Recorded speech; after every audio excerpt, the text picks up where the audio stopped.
we are going to move on to a friend of the show, Yugopnik, To this and channel, his hello. perspective. I make videos loosely based around the Marxian analysis of the world, and if this sounds scary, You take shit to get views and make money. We all know this. No. I don't take shit to make views and get money. There are plenty of content creators who don't take any of this shit. I wish that I could be one of those content creators. I am not, because I'm open about my politics. My politics that are very controversial for a lot of people. That's the reason why I take a metric ton of shit in comparison to other content creators who don't. This is a real friend of the show, not a fake one. I take it because there are a lot of people like yourself that come in here just to like argue, and then inevitably they start changing their perspective. Okay? That's it. And that's my goal, is to change your mind. Or at least to have you be a little bit more charitable to a different perspective. to you, then you're kind of at the right place. I usually make far longer, more in-depth videos on very specific topics and stay away from broad theory analysis, but I felt like these are points so commonly misunderstood that I needed to give my 2 cents on them. Here's hoping it reaches the right people.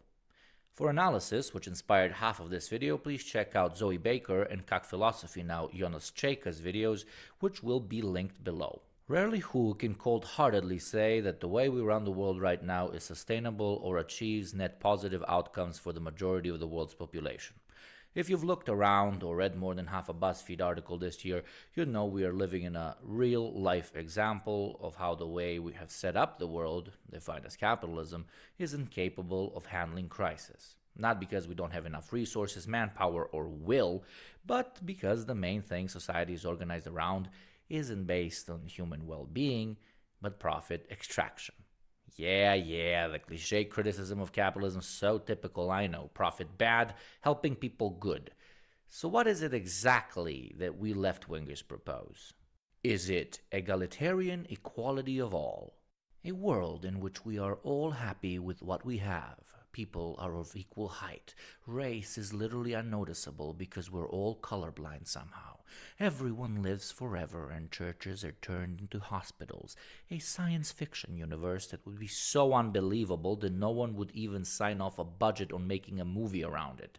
Everyone looking the same, dressing the same, eating the same, earning the same, and being given the same, no matter Great how much movie. work Equilibrium they do is so or good. don't do. Seriously, is that really what people think Marxists want? Do you genuinely believe that modern Marxists, Yes. a whole group of people who think everyone around them is missing the bloody point of it all, who consider the liberal and conservative to be as politically literate as a gorilla most of the time, to dream of a world of total unadulterated equality? Let me spoil it for you. They don't. What? Good old lobster man. Wrong. Sorry. He's showing my favorite philosopher. He knows what Marxism is. Yeah. Some people aren't understanding the difference between I don't accept this criticism because it hurts my feelings and I don't accept this criticism because you're criticizing me based on comparing me to a set of facts that are false. They're comparing you to a checklist of socialism facts with the wrong bullet points under the header. Yep. Fire. That's a great take. I'm going to steal run in that. right now and deliver a line only Tommy Wiseau would dream of performing. There you go, they admit to it. They only use rhetoric of equality to set up a society in which they can simply replace the previous elite, the rich, and rule through the iron fists of the party. Well, my Benzos-addicted carnivorous crab friend, as lots of Twitter Marxists like to say, please read a fucking book. The proposition of complete equality among everyone is at its core non-materially plausible and therefore non-Marxist. It's what it is. Yes. Egalitarianism's popularity stems from the French revolutionary term liberté, égalité, fraternité, apologies if I butchered that, and it was a term very useful for the time and place in which it was devised. But as material conditions change and develop, and as the newly formed class superstructure grew after the French Revolution, the idea of complete equality became one which lacked universality. What is meant by this is excellently put forward by Marx in a document called The Critique of the Gotha Program. There, a very straightforward but brilliant idea is introduced. Equality can't really be applied to society as a whole, but needs to be looked at on a case-by-case principle. For example, Maria, who has 2 kids, and Ivanka, who has none, receive the same wage. A part of Maria's money will have to be spent on her children, and she would therefore hold less usable exchange value, hold less money, for herself, which would indirectly make Ivanka richer, automatically destroying the very initial reasoning of equality. Here's another example. Should everyone be treated equally during a massive flood where certain parts of town were hit heavier than others? Should the same amount of effort and time be invested? What's wrong with the world he showed in the beginning? First of all, it's from a movie, and it's like literally shown as bad in the movie. It's not the real world, but if we were to like assume that there could be a real world like that, here is one major criticism of a world like that. Even if it was not in a movie, which by the way, I can't repeat this enough, it is in a movie. Okay? It's not a documentary, it's a movie. Fictional. So, why is that unsustainable? Do you like basketball? Do you enjoy watching sports?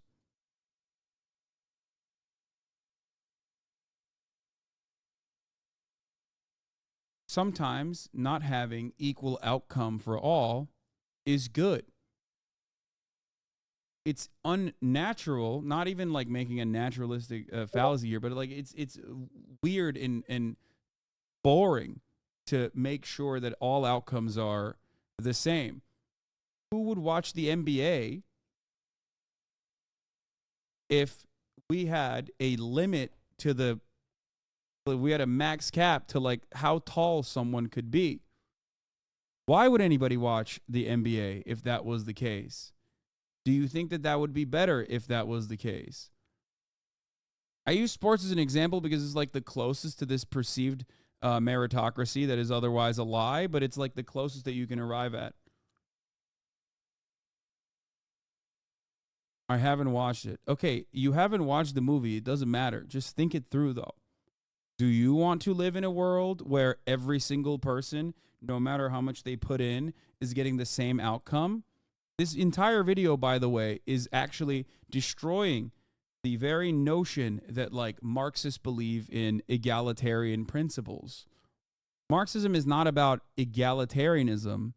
It's about getting what you need from the system itself and putting however much you can back into the system itself.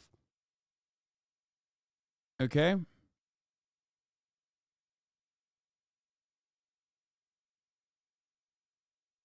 To be fair, a competition of clones would be okay. Invested in saving everyone, or should the ones with the biggest threat to their life be assisted first?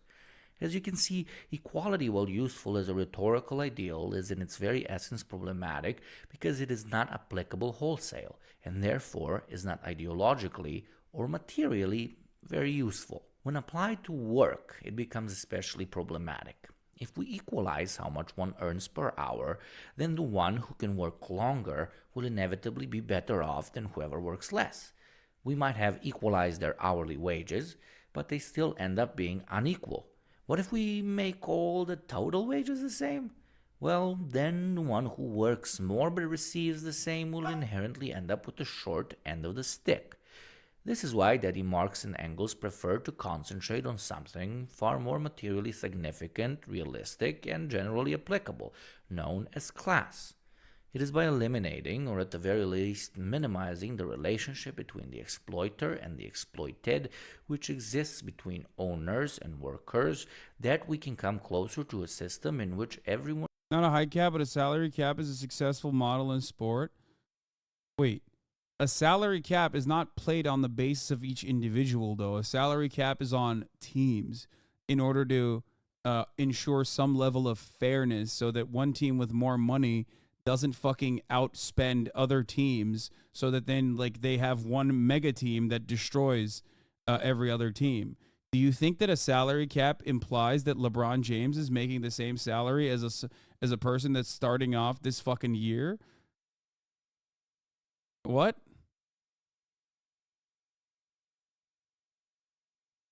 Salary cap also is owner based and owner created, and it's part of the part of the ways that owners who make a lot more in profits than their wage laborers in this regard do that there's a way to pay them less. Literally anti-worker. I mean, I don't even have like an issue with equalizing salaries to a certain degree, for teams, I mean. Okay? But I do think it's ridiculous that, that's like it would be ridiculous to ensure that every single person is getting paid the exact same. Everyone is playing by the same rules on the same field. I kind of honestly find this ironic and a bit funny, because in a way Marxists, the very people who are accused of being too utopian with their understanding of so-called human nature, are the ones most critical of it, even though they don't believe in it.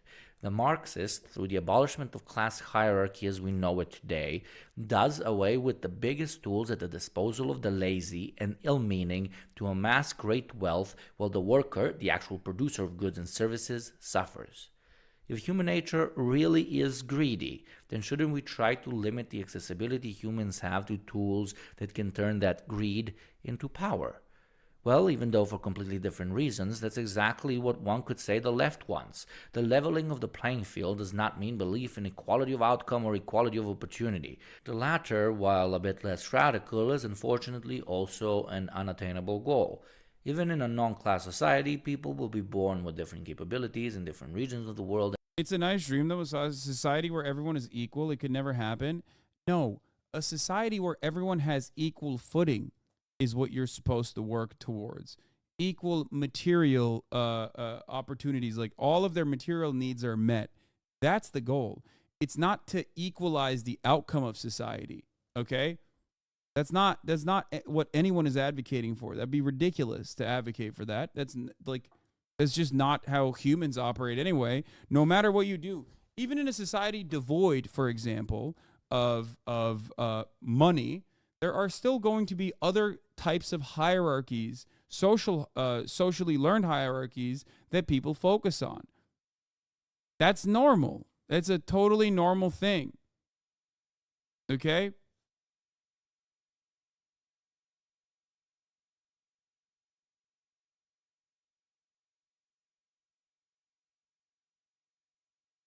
And under different circumstances, and would therefore never be given true equality of opportunity. Only in a post-organic and post-material scenario can we even possibly begin to imagine something like this, but that is a story for another time. This brings us to our second point: modesty and Marxism. I've been raised by two parents of rather contrasting beliefs in pretty much, well, everything. And therefore, I was exposed to two very different outlooks towards modesty, one which saw great value in it, while the other rejected it as weakness. They were both right and wrong at the same time. I find that modesty towards actions, feats, and successes is a healthy habit to keep.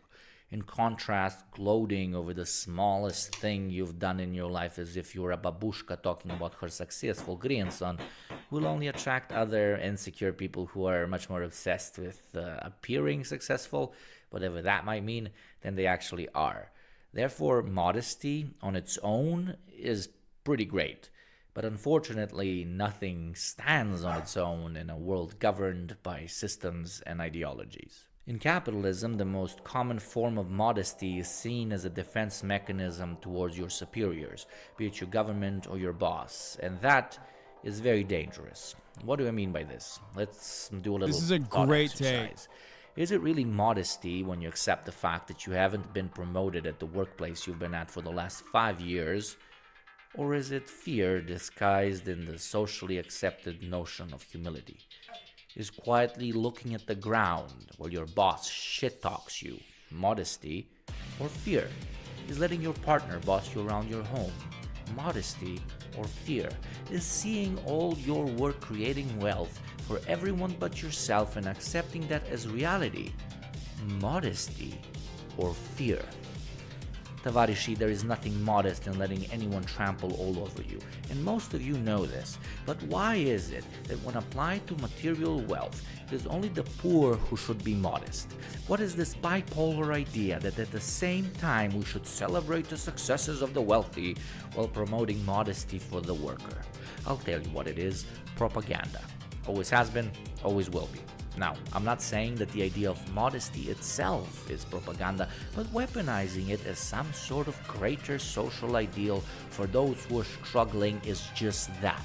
The attempt to manufacture consent by telling you there is greatness in suffering, but also, quite maddeningly, that there is also greatness in wealth and comfort.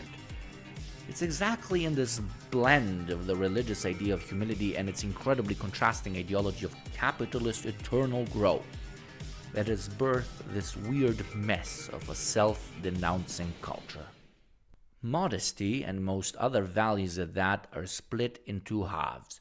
One which applies to the majority, sit there, be quiet and be thankful, and another to the economic minority, where handouts are given out to the rich on the daily and humility is never considered as an option. Modesty has been co-opted as a lifestyle in which believing you deserve more is seen as amoral and indecent. But as I mentioned previously, the extent to which it is unequally applied throughout the different strata of society is simply baffling. It's through rejecting the current status quo that great ideas have moved our species forward, be it through the rejection of monarchic hierarchies and feudal work, where listening to your king and local lord was the modest, kind thing to do, or religious dogmatism and the patriarchy, where the modesty of a woman was conflated with the obedience and unquestionable servitude at home.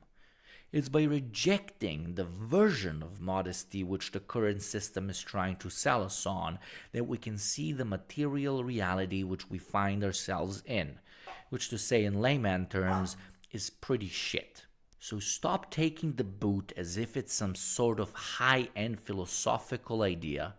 That's why people have such a fucking stupid perspective on the inherently satirical approach that that BioShock took to reframing libertarian principles as the with socialist rhetoric. I've said this before, and this is something that like a lot of fucking stupid people love using on the internet. Remember the BioShock statement, like the line, "Is a man not entitled to the sweat of his brow?" That I have used time and time again. That statement I've used time and time again is the most reductive, but also best way to describe socialist principles. Okay? It is. Except people think that that is inherently a capitalist fucking perspective because the brainwashing is so successful that you think a worker demanding more is actually somehow immodest and wrong and fucked up. It's actually capitalist to do that.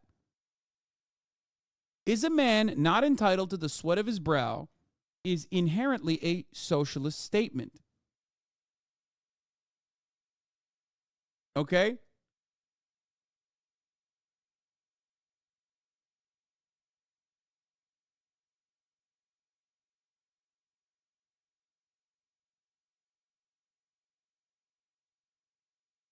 The entire point behind the entire point behind why libertarians and right wingers use that is because they use everything that is like economically populist as a means to push their own agendas, which are antithetical. No, says the man in the Kremlin, it belongs to the people. No, says the man in Washington, it belongs to the poor. No, says the man in the Vatican, it belongs to God. Okay? No gods or kings, only man. And that was, that literally is, now it's also anti-government and taxes. I always felt it was more anarcho-capitalistic rhetoric. Yes, it is anarcho-capitalistic rhetoric. But anarcho-capitalism, in and of itself, is an inherently unsustainable and oxymoronic ideology because capitalism is an unjustifiable construct. It's built on top of an unjustifiable hierarchy. Anarchism is the abolition of unjustifiable hierarchies. Therefore, the concept in and of itself is basically just selling you capitalism again, repackaged in a more sexy veneer. That's the point I'm making. Also, the rapture literally failed.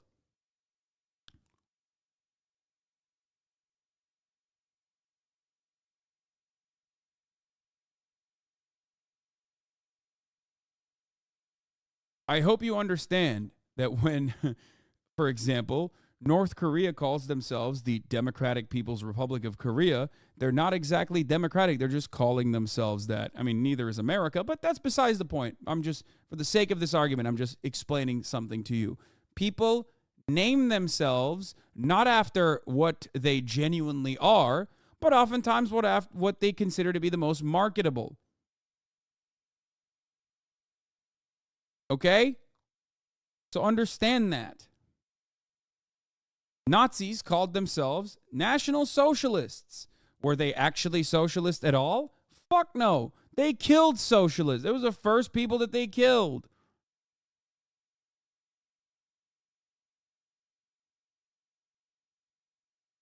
That's it.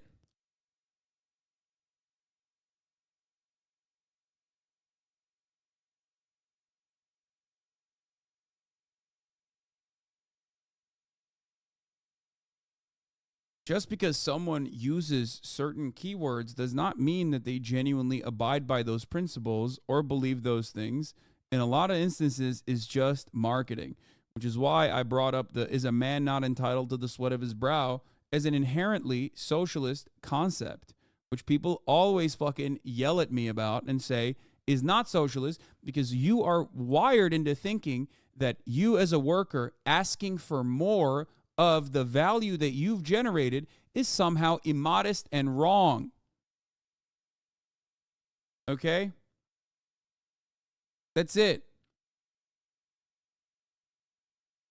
And to those who are laughing when I said anarchism is sexy, when your worldview is just reactionary garbage, slapping on even the crustiest of ideologies like anarchy will still make it seem a little bit newer. It's a different veneer. Okay? It's a crusty one, but it's still sexier than just, straightforward reactionary conservatism. Okay?